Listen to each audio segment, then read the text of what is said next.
नमस्ते दोस्तों, स्वागत है आपका हमारे YouTube चैनल अनूप हिंदी कहानी में। हर रोज़ की तरह आज भी लेकर आए हैं मज़ेदार कहानियाँ। हिंदी कहानी शायद हम सभी को एक थप्पड़ है जो आगे बढ़ने की होड़ में पीछे को भूलते चले जा रहे हैं। ज़माना मॉडर्न हो रहा है, ठीक है, पर संस्कारों को भूल रहा है। यह कहाँ तक सही है? इसका मूल वही समझते हैं जिन्होंने अपनी नींव रखी है, जिन्होंने संस्कृति को बनाए जिंदा रखने के लिए कई कुर्बानी दी। वही समझते हैं इसके हनन की तकलीफ़ को। हमें अंदाज़ा भी नहीं है कि हम अपनी आदतों के चलते कितने लोगों की भावनाओं को कुचल देते हैं। आइए एक ऐसी ही कहानी आपको बताते हैं जो मेरी बातों को चरितार्थ करती है। जुबान का दर्द। एक समय जब मुग़लों का साम्राज्य ख़त्म होने को था, दिल्ली की रियासत बदल रही थी, तब सभी प्रजा घबराकर इधर उधर शरण ले रही थी, खासकर कला क्षेत्र के लोग, सभी शायर, जिन्हें पता था कि अब एक समय जब मुग़लों का साम्राज्य ख़त्म होने को था, दिल्ली की सियासत बदल रही थी, तब सभी प्रजा घबराकर इधर उधर शरण ले रही थी, खासकर कला क्षेत्र के लोग, सभी शायर, जिन्हें पता था कि अब उनकी रोजी रोटी का भी बस अल्लाह की मालिक है। उस वक्त दिल्ली में एक मशहूर शायर हुआ करते थे जिनका नाम था मीर।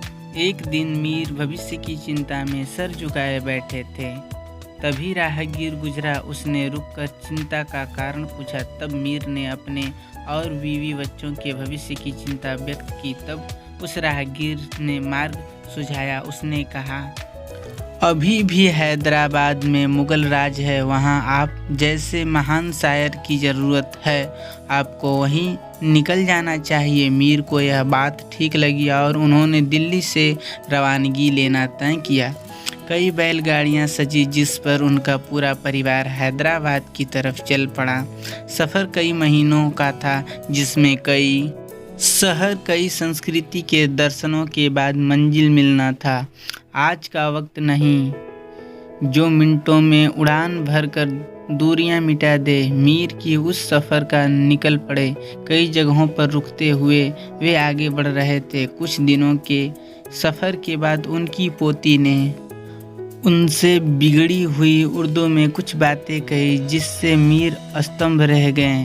उन्हें एहसास हुआ कि कई संस्कृति और भाषाओं के मेल से उनकी पोती की भाषा बिगड़ गई है। उर्दू के महान शायर के लिए यह पल अत्यंत दुखदाई था।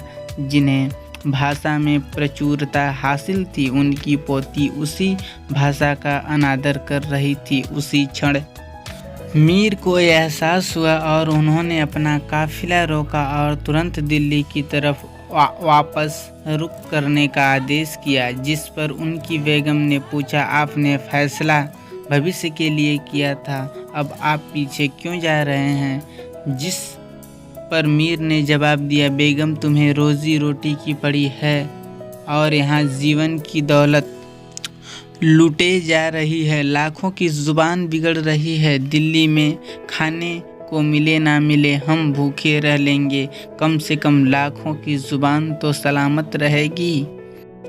आज ज़माना ऐसे बदल रहा है कि हिंदुस्तान के लोग हिंदी बोलने से शर्माते हैं। फैशन के दौर में हिंदी की जगह इंग्लिश ने ले ली है। हर जगह, हर प्रांत, हर प्रदेश में भाषा को खेल बना दिया है। ऐसे में भाषा के ज्ञानी को जो दुख पहुंचता है, उसका अंदाज़ा भी हम जैसे लोग नहीं लगा पाते। हम पर फैशन की पट्टी ऐसे बंध गई है कि हम भाषा के महत्व को नकार बैठे हैं, ऐतिहासिक संस्कृति को झुठला बैठे हैं। मॉडर्न होना गलत नहीं, ज़रूरी है, पर अपनी जड़ें छोड़ देना गलत है। अगर हम ऐसे ही पुराने संस्कारों को भूलते रहेंगे तो हमारी नींव कमज़ोर हो जाएगी और हमारा पतन हो जाएगा। जिस प्रकार एक वृक्ष पेड़ अपनी जड़ों का साथ छोड़ देता है, वो एक दिन अपने अस्तित्व को ख़त्म कर देता है।